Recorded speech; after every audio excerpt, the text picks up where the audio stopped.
안녕하세요. 맥킨의 지혜투자클럽입니다. HLB 리보세라니 관련된 이 상업화 준비가 착착 진행되고 있죠. 그리고 이제 다음 달에 개최되는 아스코 초록 관련되는 부분에서 또 다른 이제 초록 이 크로스오버 스타디 관련되는 부분에서 내용에 대해서 질문 좀 있으셔서 잠시 소개해 드리도록 하겠습니다. 오늘 이제 새벽에 나왔던 기사들은 뭐 새로운 기사는 아닙니다. 일단 이제 엘레바 테라페틱스가 뉴저지주의 이제 의약품 판매 그 면허 취득 관련되는 부분의 이야기들이 일단 주중에 일단 나왔죠. 거기에 어떤 반복된 이야기들의 기사입니다. 그리고 이제 이런 NDA 신청하고 허가 관련되는 부분들이 내년 상반기까지 진행되는 데 있어서 상업화 관련되는 부분들도 돈도 뭐 많이 들고요. 그 다음에 여러 준비할 부분들이 있기 때문에 이런 부분들을 병행하면서 하고 있다 말씀을 드렸고요. 그래서 미국에서는 이제 직판을 하고 나머지 이제 뭐 한국, 유럽 이런 데에서 각각의 어떤 상업화 관련되는 부분을 위해서 이 다음 달에 미국에서 개최되는 이 아스코 2023과 이 바이오 USA 2023에도 이제 참석해서 여러 이제 빅파마들과 이 상업화 관련되는 협력 방안을 적극적으로 좀 논의할 예정이다. 이런 어떤 기사가 있었고, 그리고 이번 이 엘레바 테라피틱스가 이제 뉴저지주의 이 판매 면허 획득 관련되는 부분은 이 작년에 이제 영입되어 있는 펄프리를 관련되는 CCO가 굉장히 이제 영향을 좀 발휘하는 어떤 모습들로 주가에도 영향을 좀 주었던 부분입니다. 그리고 이제 또 다른 이제 기사가 이제 어제 제가 소개해 드렸듯이 선양 남서항 관련되는 업데이트 9개월 동안에 그 관련된 기사를 그대로 이제 옮겨놨는데 뭐 가장 중요한 게 초이 기준으로 기존에 나왔던 이제 51%에서 작년에 이번에 52.5%로 이 증가가 되었죠. 그래서 나머지 2차 지표들도 나쁘지 않아서 이제 좋은 어떤 흐름이다. 이런 내용이고요. 예, 그 다음에 이제 보시게 되면, 이번에 이제 아스코 쪽에 리보세라님으로 이제 일단 검색을 하게 되면 선양 남성과 관련되는 부분도 있습니다만 여기 하나 더 있다라고 그랬죠. 이 부분에 대해서 설명을 좀 해드리려고 합니다. 자, 이 부분을 이제 클릭하게 되면 요런 어떤 내용이 나오거든요. 그래서 바로 이제 뭐 번역해서 구글 번역해서 뭐 설명을 하면 건강한 피임자를 대상으로 4가지 경구용 리보세라님 정제 이거 포뮬레이션이 이제 뭐 우리 캡슐도 있고 정제도 있고 여러 가지 제형이 있지 않습니까? 그래서 4가지 형태의 제형에 대해서 생물학적 동등성을 평가하기 위해서 보통 이제 바이오 약품 같은 경우에는 이 제네릭이 없어가 바이오 시밀러 형태로 가는데 이 케미칼 약품 같은 경우에는 오리지널 관련되는 부분들을 이제 카피한 이제 제네릭이 되기 위해서는 뭐 보통 생물학적 동등성, 생동성 시험 같은 걸 하죠. 그와 마찬가지로 이제 기존의 임상이라든지 이제 시판용으로 준비되는 거, 그 다음에 앞으로 리보세라님 어떤 제형들을 이 PK, PD, 그러니까 약동학이라든지 양력학 관련되는 부분들을 계속 이제 임상의 어떤 진행 단계라든지 이걸 통해서 계속 이제 이게 관여가 됩니다. 그리고 이번 이제 NDA 신청하기 전에도 본래 이제 중국 쪽에서 허가받았던 아파티님하고 지금 이제 리보세라니 같은 경우 이제 이 생산 지역이 좀 틀리지 않습니까? 그래서 동일한 어떤 효과를 내는 거라도 생산지가 다르면 이 부분들을 별도로 또 임상해서 같다는 부분들을 증명해야 되는 게 이제 FDA 규정이거든요. 그래서 이번 아스코에서 이런 여러 제형 관련되는 부분에서 이 이야기를 하는 것들도 이 상업화 관련되는 부분에서 굉장히 중요한 부분입니다. 물론 뭐 경제적인 부분들도 있고 효과적인 부분에서 쉽게 말하면 이제 이 약동학에서 가장 중요한 것은 특히나 경구용 제제일 때는 우리 몸 안에 일단 약이 들어가게 되면 소화기를 거치죠. 입을 통해서 이제 위를 지나고 그 다음에 이제 장을 통과해서 이 위와 장을 통과하면 이제 보통 약이 들어가면 효과를 내는 게 아니라 전신으로 나가기 전에 제일 처음 하는 게 이제 흡수 과정인데, 여기서는 흡수가 되지 않고 일정 부분의 약물들이 일단 소실이 됩니다. 그리고 이제 장내 들어가서 이제 장내 세포를 통해 가지고 관문맥을 통해서 이제 일단 간으로 가서 여기에서 이제 심장으로 들어가죠. 심장으로 가서 여기서 이제 전신으로 이제 뻗어나가서 요렇게 하는 것들을 이제 흡수라고 하는데, 이 부분들을 이제 뭘로 좀 테스트하냐면 혈중에 들어가 있는 농도 형태로 이게 이제 20세기 초반에 이제 이 방법들이 알려져서 보통 이제 이런 부분들을 통해서 여러 가지 이제 파라메타를 해서 이제 비교하는 어떤 형태가 이 생물학적 동등성 요 관련되는 부분에도 나오거든요. 거기에 대한 어떤 형태입니다. 그래서 일상이죠. 그래서 일상은 보통 이제 건강한 사람들을 대상으로 하고, 무작위라고 하는 말은 어떤 사람이 어떤 식으로 배정하는지에 대해서 랜덤하게 하겠다는 것이고, 그 다음에 이제 어떤 약을 하느냐면 지금 리보세라닌 가지고 하는 거니까 이 오픈 라벨 형태로 하는 거죠. 그러니까 단일 용량이라고 하는 말은 여러 가지를 비교를 하는 게 아니라 시퀀스를 나누어서 주는 겁니다. 그리고 교차 연구는 이걸 줬다가 저걸 줬다가 이제 이렇게 순서를 정해서 이제 하는 이제 크로스오버 형태의 스타디다, 이렇게 보시면 됩니다. 그리고 자넬 웨이어가 이제 이분이 이제 이번 이제 초록에 이제 저자로 되어 있는데, 이분은 4월 달에 이제 AACR에서도 리보세라닌 관련되는 부분에서 발표를 할 때 자넬 웨이어가 좀 등장했고요. 일종의 이제 뭐 이 연구자 임상 비슷하게 되어 있기 때문에 이런 어떤 이제 엘레버 테라피틱스하고 나머지 쪽에서도 지금 후원을 해서 진행하는 임상입니다.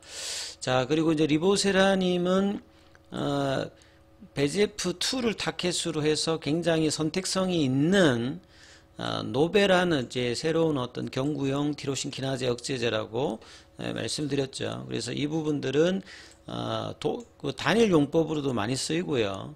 여러 이제 항암요법과 콤비네이션 형태로 쓰이고 있으면서 특히나 이제 솔리드 고형암 쪽에 이제 표적으로 하는 부분에서 많이 사용이 되고 있죠. 뭐 대장암이라든지 뭐 폐암이라든지 기타 암쪽. 이번에 이제 건강한 피험자를 대상으로 4가지 포뮬레이션으로 단일 용량의 리보세라님의 생물학적 동등성을 평가한다.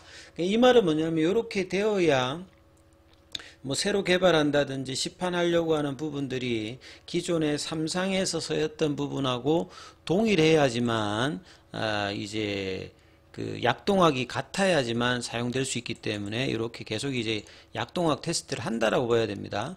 그래서 이제 행동 양식에는 한 기관에서 하고요. 뭐 오픈라벨에 앞서 말씀드렸듯이 무작위 단일 용량, 그 다음에 4가지 방향으로 합니다. 이게 좀 색다를 수 있는데 처음 접하시는 분들은 4가지 다른 제형이라는 게 용량이 이제 다 틀리는 거죠. 그래서 보면 순서가 A, B, C, D, B, D, A, C, 뭐 C, A, D, B, D, B, A, C 이렇게 순서입니다. 순서. 그러니까 어떤 이제 이 4가지 시퀀서를 정해서 랜덤하게 이제 피험자가 들어가게 되면 일정 기간의 어떤 이제 텀을 주면서 약을 이제 복용을 해보는 거죠.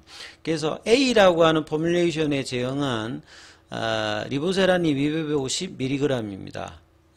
보통 이제 공복에 이제 처방을 하게 되는데, 요거는 이제 3상에 이제 사용된 임상 제제예요. 그러니까 A가 이제 가장 중요해요. 그러니까 A하고 나머지 B, C, D가 생물학적 이제 그 생동성이 어떻게 되느냐가 중요하겠죠. 그 다음에 이제 B라고 하는 말은 이제 초기에, 여기는 이제 250mg이면, 여기는, 200, 조금, 여기만 좀 용량이 좀 작습니다. 그러니까 초기에 임상에 사용되었던 제형이고요. 그 다음에 이제 제형 C 같은 경우에는 여기도 이제 기존의 A와 마찬가지로 250. 근데 요거는 향후에 이제 개발하고 있는 제형입니다. 그러니까 A하고 이제 용량이 같은 어떤 형태인데 이제 임상에 쓰였던 거하고 다르게 새롭게 이제 개발하는 거니까 같은지.